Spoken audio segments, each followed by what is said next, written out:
everyone, welcome back to a new video.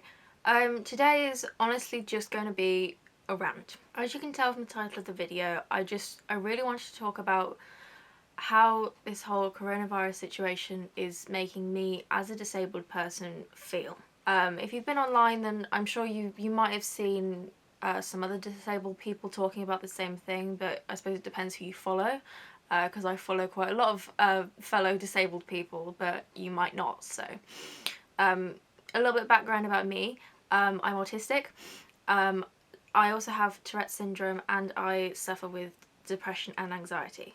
Now obviously mental health conditions are quite universal, and I will be talking about mental health a little bit, but mostly I just wanted to talk about my autism and how, you know, people have made all these drastic changes in the last few weeks and yet they could not do it for me a couple of years ago. I have my hot chocolate here to get me through this, which I had to make at home because Starbucks is now closed, because the government has had to take more serious measures, because people can't follow clear instructions, and they decided that even though the government had told them not to, they were still going to visit their very elderly and therefore very vulnerable parents over the weekend, because it was Mother's Day. So, you know, the government said, well, clearly you can't follow instructions, so now we're going to make you stay inside. Obviously the situation with the virus is different in every country, so I live in the UK and I think, like, officially I don't think we're technically on lockdown yet, however the measures are very similar to lockdown. You know, we can go out to get food and go for a walk, but that's about it. You know, we can't, I think no public gatherings of more than 2 people, so, you know, essentially no gatherings at all. And yeah, we can't go anywhere, like all the shops are closed. So yeah, that's the kind of situation here in the UK. The main thing I wanted to talk about really was how the whole world has managed to turn itself around and completely flipped everything within a matter of a couple of days to let people work from home during the pandemic, because obviously it's not safe to be at work and it's better if we all stay at home. And I will be talking a little bit more about staying at home and, you know, how that makes me feel and everything, but for now the main thing I really want to address is how they can suddenly really easily make people work from home. Because I go back a couple of years, I'm 17 now, so I'm in college, but a couple of years ago, I think around 14, 15 was when the problems really started, my mental health really started deteriorating, and so we asked if I could work from home most of the time. I'm a very responsible student, I really love learning, I just hate school because of my autism. The school environment is so stressful and so overstimulating because everyone's loud, the halls are jam-packed, schools tend to have bright colours, like it's why I always wear like black and white, because even like wearing bright colours offends me. And I know it might seem silly, it's like, oh, it's just like an orange top, it doesn't matter, but to me it actually, like, it's like I can only take a certain number of like extreme stimuli and they all add up and then I have a meltdown. And for me extreme is like bright colours and, you know, loud noises, and it's just too much because there are other people at school and children are generally loud, so the school environment was not good for me. So, you know, it took us 2 years to get them to even so much as listen to us about why I couldn't be at school. My mum had to pull me out of school at the end of year 10 for the last couple of months because I just couldn't go in, I couldn't manage it. And you know, I'd get to school and I'd immediately come home half an hour later because I was in tears. So it wasn't until the beginning of year 11 that we made them sit down with us in a meeting at the beginning of the year and said, look, you can either let me work from home or I'm leaving your school, end of discussion. And you might think, oh, well, they'll just let me leave their school because I'm clearly a pain in the arse. And trust me, I think they considered it. However, without wanting to brag, I'm very intelligent, and therefore they might not have missed me, but they would have sure of hell missed my grades. Because my school was, I mean, I think most schools are like this, but my school especially, they place so much emphasis on getting amazing grades. Like, literally the first word of their motto is excellence. Excellence, innovation, respect, which I think says a lot that respect is last on that list. You know, do with that what you will, but, you know, so, and I had very high predicted grades and I got those very high predicted grades, so they sure as hell would have missed those, which is probably the only reason why they were at all flexible for me. I can guarantee that if I was not really intelligent and I had learning difficulties as well as other disabilities, they wouldn't have cared and I'd have just left. But because they wanted my grades, they allowed me to stay. So eventually we managed, after so much fighting, it took us 2 years to even get them to sit down with us to listen to me.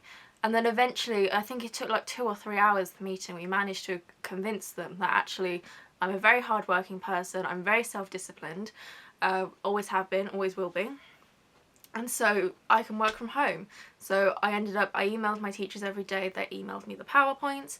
I still had to go in once a day though. They refused to let me completely work at home. So, you know, I got some of what I wanted. I did maths, English and history from home, which I got very high grades in. I don't remember exactly what they were off the top of my head, but I didn't get anything less than a B. So I did very well.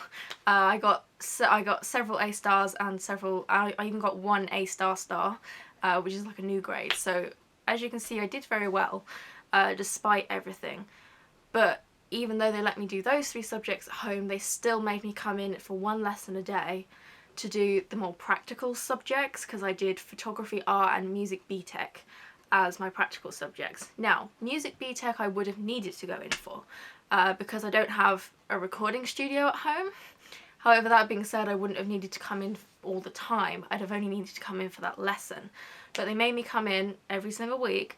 Bear in mind I think I had 2 photography lessons, 3 art lessons and 2 music lessons, and I had to come in for 1 lesson a day essentially.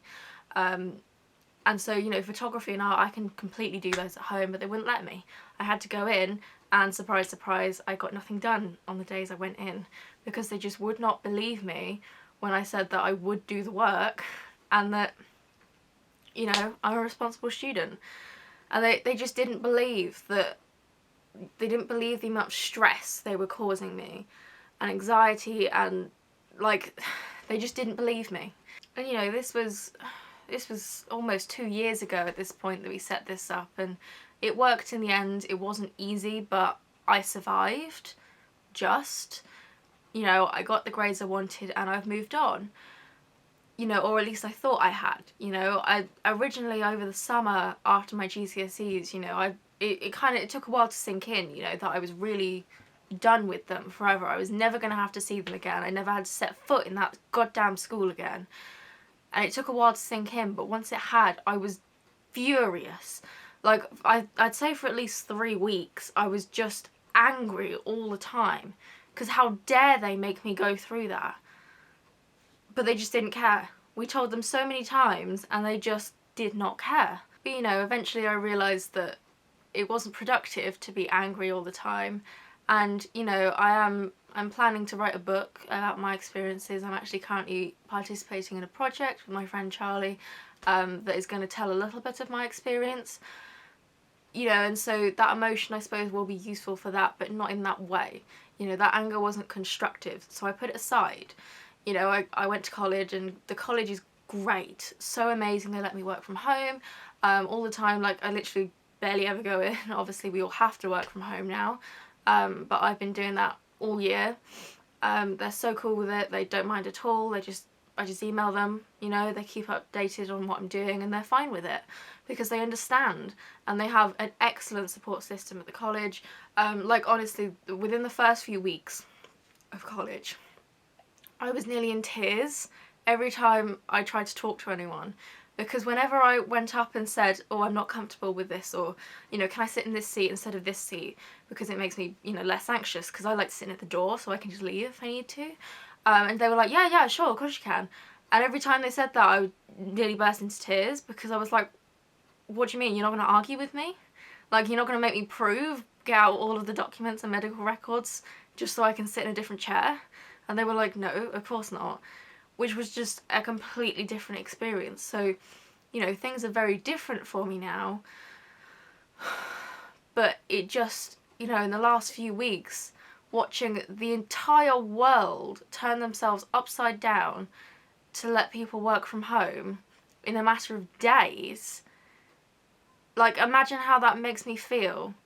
It brought all the emotions back to the surface, and I was like, how dare you make me go through that when they said it wasn't possible. They said to my face, no, it's not possible, it would be far too much work for all of us and you can't expect the teachers to do that.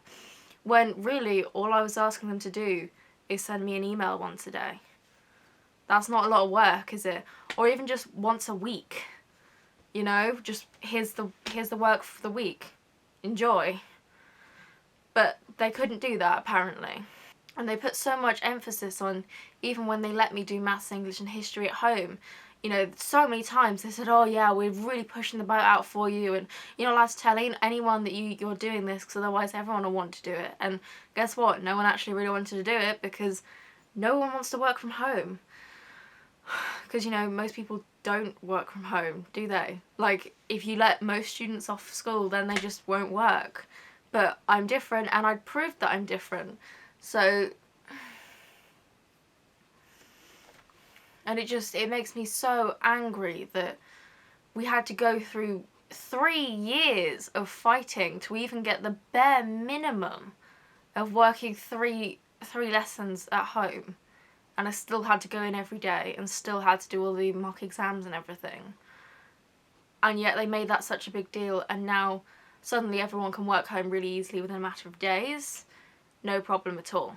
You know, I'm not saying it's necessarily super easy to work from home, because I'm sure there are some things like it's better to have a meeting in person, you know, rather than over Skype, because it's just easier because you don't have to worry about internet connection and, you know, crackly audio and things. However, for some people, getting in to that meeting is going to be next to impossible. I'm going to tell you an example, because I think I think a lot of able people, they really don't understand how much effort it is to leave the house. Okay, so at the beginning of every day, I start a day with 100 points. So it's Monday morning, I've had the weekend off, starting afresh on a Monday, I have 100 points to spend that day.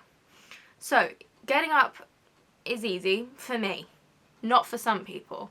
This is only based on my experiences, and so for some people this will be far more extreme, but for me, I find getting up relatively easily.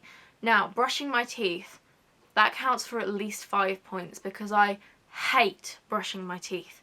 It's a sensory thing. I don't like the taste, I don't like the feel and the texture of the toothpaste. I hate it. I hate it so much. And so getting up and making myself brush my teeth in the morning counts for at least 5 points gone. And by the way, these points are counting for everything. I mean, like drinking water, eating food, you know, walking somewhere, and that's not even before we've got to work at this point. So, you know, so that's 5 points gone if I brush my teeth. Some days I don't, because I know I'm not going to have enough energy to last me the day if I brush my teeth.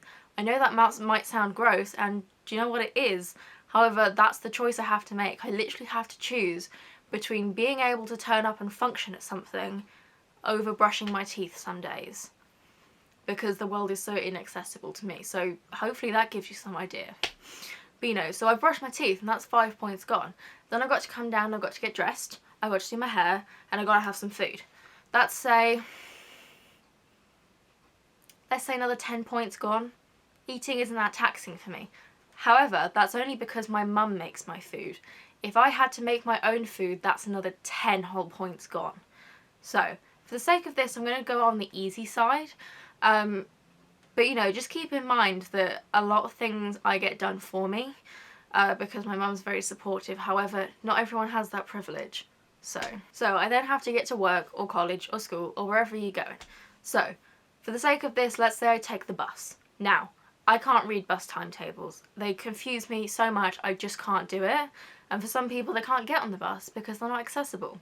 So if I had to take the bus, then honestly, that's a whole nother 20-25 points gone. Because I've got to attempt to figure out the bus timetable or get someone to do it for me. I've got to walk to the bus station. I've got to manage to pay the bus person without panicking. I then got to sit on a bus surrounded by lots of other people. I then have to, you know, actually get off the bus and everything and make sure I'm at the right place, and then I can carry on. So that's a lot of things. So at this point, I've only just arrived at college and I've already used 40 points out of my 100 for the day. So, you know, say I've only literally gone in for this one meeting that we were talking about, you know, I can go to the meeting, sit there, that's probably going to take up at least another 40 points. At this point we're at 80. We've got 20 points left for the day, and that includes getting home, functioning for the rest of the day. So I've gone in for that one meeting, I've returned home, and I'm already 5 points over because I've had to use the bus again. So at this point I'm 5 points over, I collapse on my bed exhausted and have to find something to recuperate myself for the next few hours, which usually involves watching a film, scrolling through my phone, or having a nap. So as you can see, like literally just going in for that one thing that could have taken like half an hour completely exhausts me. And yet people just don't seem to understand that concept. So, you know, while I'm sure, you know, in-face meetings are easier for everyone from the point of view as, you know, it's easier to communicate because you don't have to worry about internet and stuff, but, you know, for some of us, it just isn't practical. You know, I do make exceptions sometimes, and sometimes I just need to talk face to face to my tutor. I just need to get something cleared up. I need to ask some questions. I need to show her things, and it's just not going to be possible over email. So I will just bite the bullet and I'll go in. But most of the time I don't need that, so I'll just email her. Or some people do video chat. I personally don't do video chat, and I definitely don't do phone calls because I already struggle with understanding body language and tone of voice and things, because I just don't think the same way other people do because of my autism. And so I don't pick up on social cues, and so if, you know, I don't pick up if someone's uncomfortable or if they want to leave. I don't pick up on that. And so when you're talking on the phone and I literally only have a voice to contend with, I have no idea what you're thinking at all. You know, like I've learned over a few years, you know, generally what kind of body language, you know, means what, but I'm still not great at it. But when you take away body language and I only have your voice, I got no idea. So for me, contacting people over email is just so much easier because then I can do it from the safety of my own room. I haven't had to get dressed.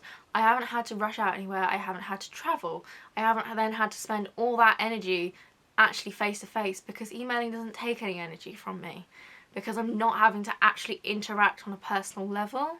I'm just writing. Writing is easy. I just shoot off the few questions I have and, you know, say hi and regards, and that's it. Which doesn't take any social energy from me. Which then means, of course, that I can then carry on with my day as planned and I can get other things done.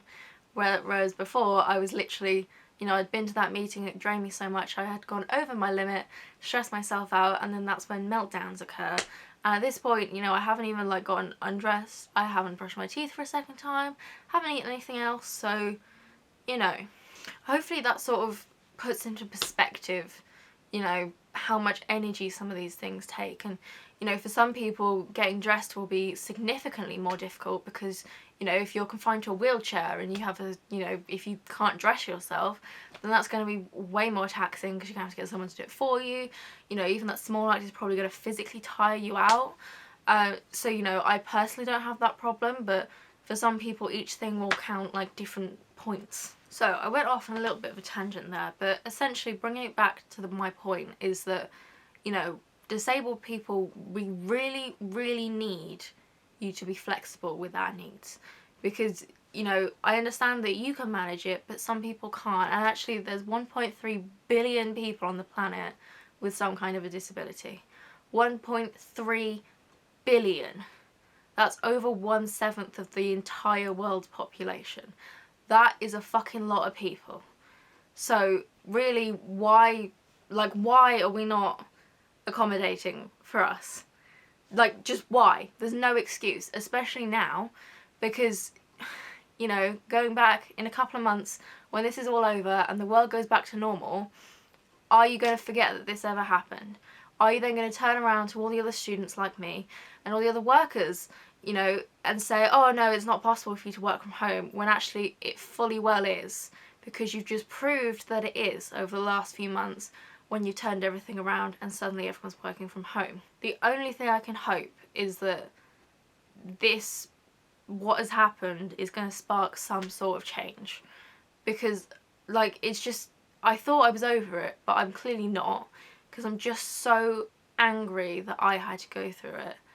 And, you know, quite frankly, I never want anyone to have to go through that, because I barely made it out of secondary school alive. And that might seem extreme to some people. It's like, oh, just going to school, it's not that big of a deal. But the toll that had on my mental health. I got so close to, you know, things like suicide that I just don't know why people don't see and understand, you know, because surely my telling you that if you don't let me work from home, I'm going to be in such a bad place mentally I might kill myself. Surely that rings an alarm bell, right? But apparently not, because we just don't seem to be important to the normal people. We're not seen as functioning members of society because we don't necessarily contribute that much to the economy, and therefore our life doesn't have any value.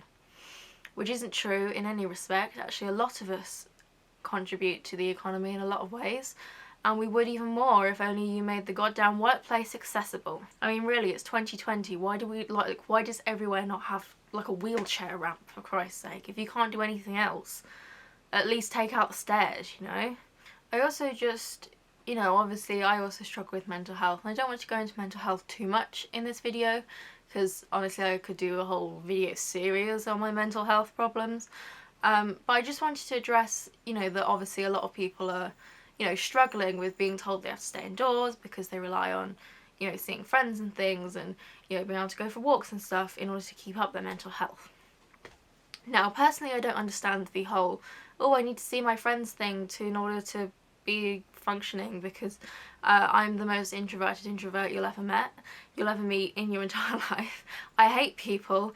I've been actively avoiding people for my entire life. Honestly, I've been training for social distancing for the last 17 years. I hate that word, social distancing. I logged off social media because I was so sick of seeing it. But that's not the point. So, you know, I understand that.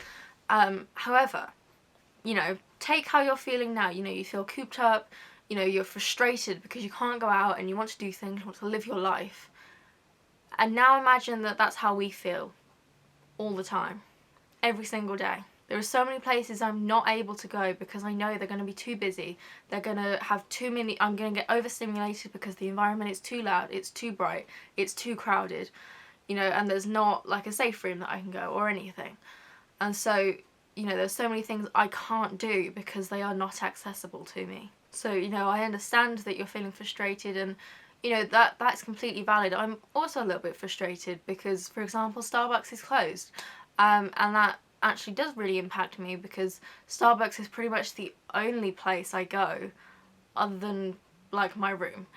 And, you know, I go to Starbucks, I have Starbucks pretty much every day. I always order the same thing. I have for the last, like, 5 years. Caramel hot chocolate, if you're interested. You know, I go there, I sit down, I write, I do my best work there. You know, I put my headphones in so I can't hear anyone. But they like the environment, the coffee smell, I really like it. And generally, like, people are nice there. They know me at my local Starbucks, and it's a nice environment. And, you know, sometimes it does get too loud but that's not their fault. That's because people bring children in, and I really hate children because they're too loud. You know, they scream, they run around, they're unpredictable, and that's just too much of everything. But at that point I just leave because it's not their fault. You know, it's the parents' fault for bringing their brat there. But, you know, and so Starbucks being closed is affecting me in some way, so I understand.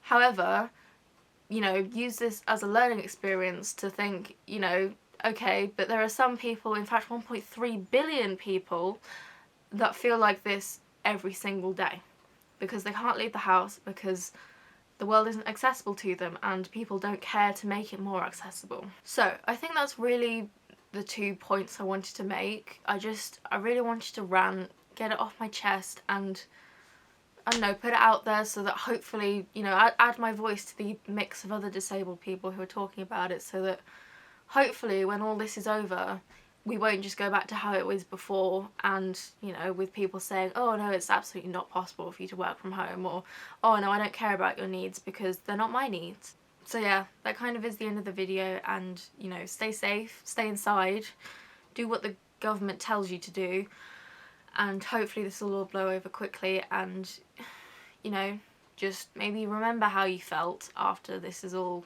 blown over, and maybe some change will happen. So yeah, thank you for watching. I hope you enjoyed, kind of.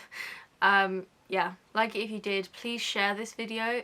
Like, just please share it anywhere, everywhere you can, to help, you know, get the word out. And yeah, I'll see you in the next video.